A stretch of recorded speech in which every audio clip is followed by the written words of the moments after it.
Assalamualaikum warahmatullahi wabarakatuh. Alhamdulillahirabbil alamin. Wassalatu wassalamu ala asrofil anbiya'i wal mursalin wa ala alihi wa ashabihi ajma'in. Amma ba'd. Alhamdulillah ya. Selamat datang di channel saya. Perkenalkan, nama saya Amar Syaifullah dari Universitas Ahmad Dahlan, program studi Pendidikan Agama Islam. Tim saya 180033117. Ya, pada waktu ini saya akan menjelaskan tentang konsep dasar manajemen pendidikan. Itu pengertian dari manajemen pendidikan. Pengertian dari manajemen pendidikan itu sebagai suatu proses perencanaan, pengorganisasian, pelaksanaan, dan pengawasan dalam mengelola sumber daya yang berupa money, materials, methods, machines, market, methods, and information untuk mencapai tujuan yang efektif dan efisien dalam bidang pendidikan. Nah, untuk manajemen pendidikan dalam suatu bisnis atau perusahaan dilaksanakan secara langsung oleh manajer pendidikan atau wujud dari pelaksanaan aktivitas pendidikan yang sesuai target. Nah, yang kedua yaitu tujuan manajemen pendidikan. Nah, selain itu manajemen di bidang pendidikan juga memiliki tujuan dan manfaat, yaitu yang pertama, mewujudkan suasana belajar dan proses belajar yang efektif, aktif, kreatif, bermakna, dan sangat menyenangkan.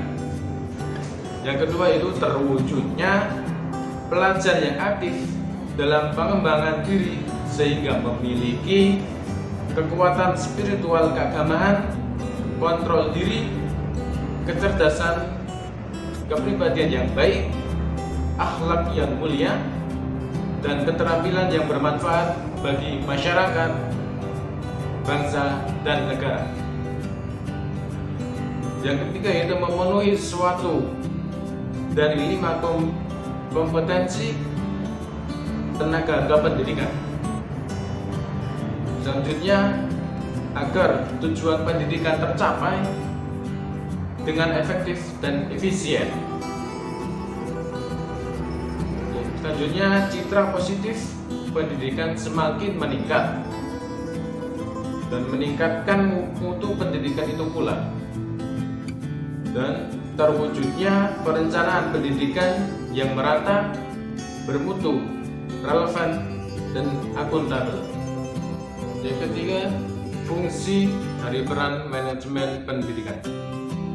Yang A, sebagai perencanaan atau planning.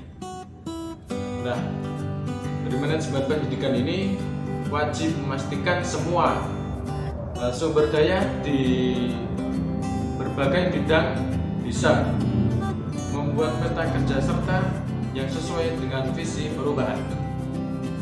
Yang selanjutnya, yang B, melakukan pengorganisasian atau organizing, menghimpun sumber daya manusia di perusahaan, modal, serta peralatan yang diperlukan. Bidang ini juga harus mencari cara yang paling efektif untuk mencapai tujuan utama perusahaan dengan melibatkan semua komponen yang ada dan memastikan semua berjalan secara baik. Nah, selanjutnya yaitu sebagai pelaksana atau implementation. Nah,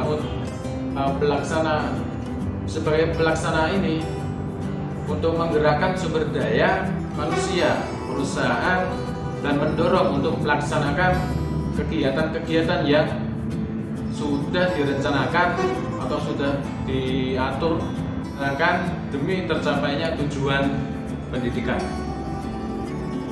Yang selanjutnya yaitu sebagai pengawasan atau controlling. Nah, sebagai pengawasan ini untuk mengontrol sumber daya agar berjalan sesuai dengan track yang sudah ditetapkan, yang sudah ditentukan. Ketika ada hal yang tidak sesuai, maka mereka harus bekerja meluruskannya seperti semula. Yang keempat yaitu ruang lingkup manajemen pendidikan. Ruang lingkup dari manajemen pendidikan dibagi menjadi 3 kelompok, yaitu menurut wilayah kerja, bukan 3 ya, ternyata 4. Dibagi menjadi 4 kelompok, yaitu menurut wilayah, menurut objek garapan, menurut fungsi kegiatan, dan berdasarkan pelaksanaan. Yang pertama yaitu menurut wilayah kerja. Nah, ruang lingkup ini meliputi manajemen seluruh negara, manajemen satuan provinsi, manajemen satuan unit, dan manajemen kelas. Yang kedua yaitu menurut objek garapan. Ruang lingkup ini meliputi manajemen siswa, manajemen pendidikan, manajemen pembiayaan, dan manajemen humas. Yang ketiga yaitu menurut fungsi kegiatan. Fungsi kegiatan ini meliputi ruang lingkupnya merencanakan, mengorganisasikan, mengarahkan, mengkoordinasikan, dan mengkomunikasikan, mengawasi atau mengevaluasi. Yang keempat, berdasarkan pelaksanaan. Bila kita melihat dari ruang lingkup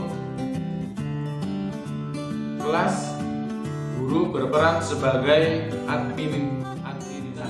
Tiba waktunya saya untuk undur diri.